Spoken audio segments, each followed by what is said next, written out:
Yo, what's up mga kaibigan? Nalina tayo magkwentuhan matapos na mag-choke kahapon laban sa San Antonio Spurs ay bumawi ang Los Angeles Clippers at tinalo nila ang Memphis Grizzlies sa score na 123-120. 28 points and 5 rebounds si Kawhi Leonard, 21 points, 10 rebounds si Ben Mathurin, 21 points and 6 assists si Darius Garland at 16 points naman si Derrick Jones Jr.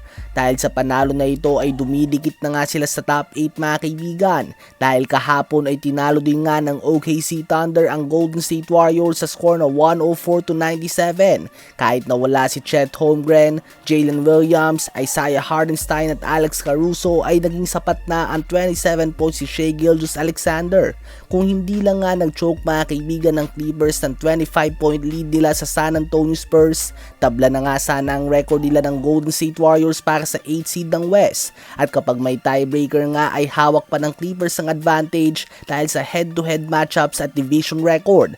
Kaya naman kahit na sinabi na nga noon ni Kawhi Leonard na tapos na ang season na ito para sa kanila, gumagawa pa din nga sila ng one last push para sa playoffs at hindi pa nga huli ang lahat para sa Clippers na mahabol ang 7 seed Phoenix Suns na may injured Dillon Brooks at Devin Booker sa ngayon. So sa mga fans nga ng Warriors ay talagang survival mode muna sila ngayong wala pa din si Stephen Curry at out na sa season si Jimmy Butler at limited minutes pa si Kristaps Porzingis. May less than 20 games na lang nga sila para gumawa ng push na maiwasan ng play-in tournament at makapasok sa top 6 ng Western Conference. Ano ba masasabi nyo tungkol dito?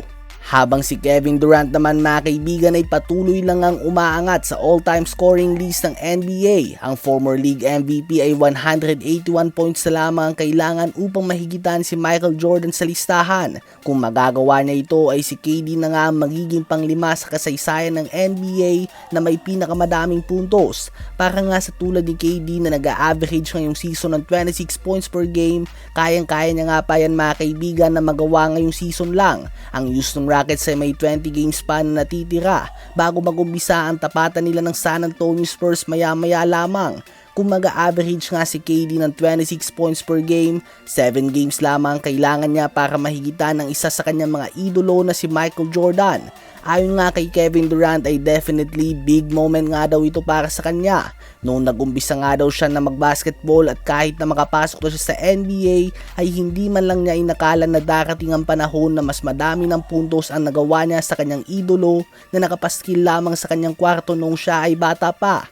So definitely a huge milestone para kay Kevin Durant. Isang underrated na bagay nga ito para sa kanya. Pag-usapang longevity nga ay palaging nababanggit sila Stephen Curry at LeBron James.